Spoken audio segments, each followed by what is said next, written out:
मांगे पूरी करो।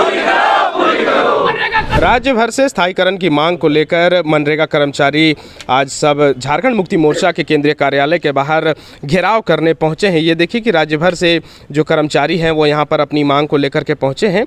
उनका आरोप है कि कई दफ़ा बैठकों के बाद भी उनके पक्ष में झारखंड की महागठबंधन सरकार उनके पक्ष में कोई फैसला नहीं ले पाई। क्या नाम है भैया आपका, कहाँ से आए हैं? मैं प्रदेश अध्यक्ष जॉन पीटर बागे, झारखंड राज्य मनरेगा कर्मचारी संघ। क्या मांग क्या है? देखिए, हम लोगों का मांग है, हम लोग 17 वर्ष से जो हम लोग काम कर रहे हैं, अपनी सेवा देते आ रहे हैं। अब वो समय आ गया है कि जो माननीय मुख्यमंत्री ने वादा किया था हम लोगों से कि हम लोगों की सेवा को अस्थायी किया जाएगा, हमें समान काम का समान वेतन दिया जाएगा।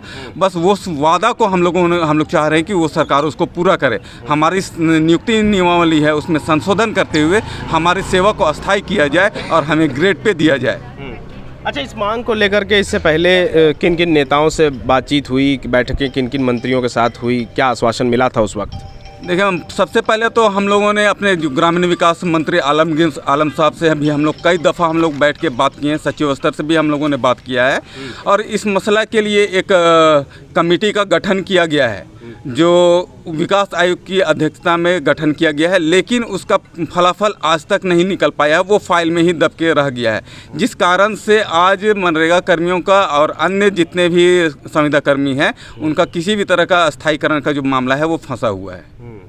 तो इसको हम लोग चाह रहे हैं कि सरकार जो अब समय सीमा जो समाप्त होने वाली है, सरकार से हमारी ये आग्रह है कि जो आपने वादा किया था, बहुत सारे हमारे उसके वादा का प्रतिलिपि हमारे पास है, वो उस इसमें स्पष्ट कहा गया है, उनके मैनिफेस्टो में भी कहा गया है कि सभी अनुबंध कर्मियों को हम लोग अस्थायी करेंगे और उस वादा को हम लोग यहाँ आज याद दिलाने आए हैं कि आपका समय अब ख़त्म होने पर है। हमारी जो भी आपने वादा किया था उसको पूरा करें ताकि मनरेगा कर्मियों का भला हो सके। सभी को जो हम लोगों को आज अल्प मानदेय दिया जा रहा है, हम लोग को जिस तरह से जोरू के बैल की तरह जो खटाया जा रहा है, उससे हम लोग निजात पाते हुए आने वाले भविष्य में हम लोग का भविष्य हम लोग सुधर सके और हम लोग अच्छे से हम लोग रह सके, इसलिए हम लोग हम लोग का मांग को हम लोग रखे हुए हैं। ठीक, ये कुछ ट्वीट्स का फोटो आपके पास है, क्या हेमंत सोरेन ने क्या आश्वासन दिया था उस वक्त जब चुनाव का समय आया था? चुनाव के समय में सरकार नए जो रहते हैं तो अपना एक वादा बनाती है कि हम इस तरह का जब हमारी सरकार बनेगी तो हम अपना घोषणा पत्र में हम अलग अलग तरीके से डालते हैं। तो इनका जो रात्रि चौपाल वगैरह हुआ था उसमें हमारे वर्तमान माननीय मुख्यमंत्री हेमंत सोरेन ने रात्रि चौपाल में और जो भी संविदा संवाद हुआ था उसके समय में इन्होंने कहा था कि जितने भी अनुबंध कर्मी हैं हम सबको ये कष्ट से हटाएंगे, संविदा शब्द को समाप्त करेंगे और जितने भी कर्मी हैं सरकार के बनते ही सभी को जो है परमानेंट कर दिया जाएगा। लेकिन सरकार का अपने अंतिम समय में पहुंच गई है और 2-3 महीना का समय ही बचा है, लेकिन अभी तक सरकार हमारे संबंध में कोई विचार नहीं कर रही है। हम आज इस कार्यक्रम के तहत हम आज झारखंड मुक्ति मोर्चा केंद्रीय कार्यालय घेराव कर रहे हैं और सरकार चूँकि इन्हीं की है तो हम चाहते हैं कि सरकार जब इनके द्वारा जब अब अगला इलेक्शन में आप जाइएगा तो क्या दिखाइएगा? जब आपने इस इलेक्शन में ही अपना वादा पूरा नहीं किया है तो आप इलेक्शन में आप आगे कैसे जाइएगा? तो हम अपना इस वादे जो सरकार का देखिए आपको दिखा दे रहे हैं कि किस तरह से उनके द्वारा कहा गया था कि अनुबंध को हम समाप्त करेंगे और अपना मैनिफेस्टो में भी इन लोगों ने डाला था कि जब जैसे हमारी सरकार आएगी हम सबको परमानेंट करेंगे। सभी को परमानेंट करने की वादे के साथ जो सरकार बनी, आज 5 साल पूरा होने को है और सरकार जो है अपने वादे से मुकर रही है। क्या नाम है भैया आपका? मेरा नाम सैयद नन्हे परवेज, प्रदेश उपाध्यक्ष।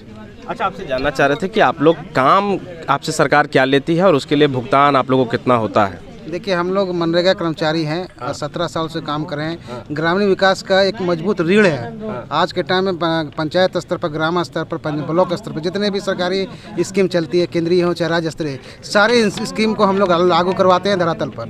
और इसके बावजूद भी 17 साल से हम लोग 10,000, 12,000, 15,000 में काम करवा रही है। बताइए, इस महंगाई के दौर में हम लोग कैसे इसका निर्वहन करेंगे, परिवार चलाएंगे?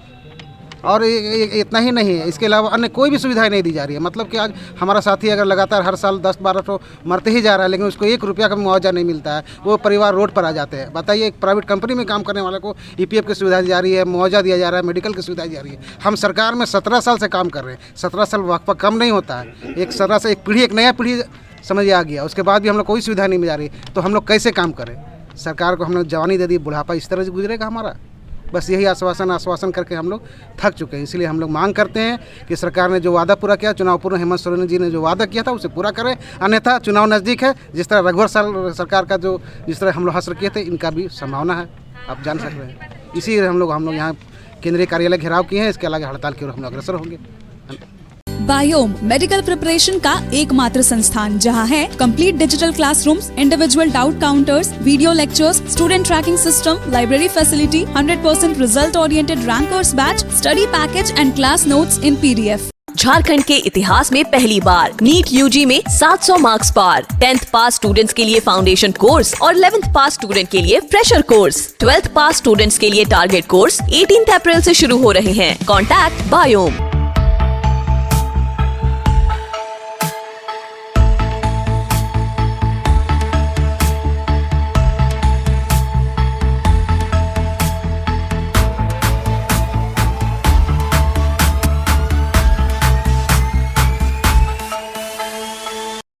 thefollowup.in. Like, share, and subscribe. www.thefollowup.in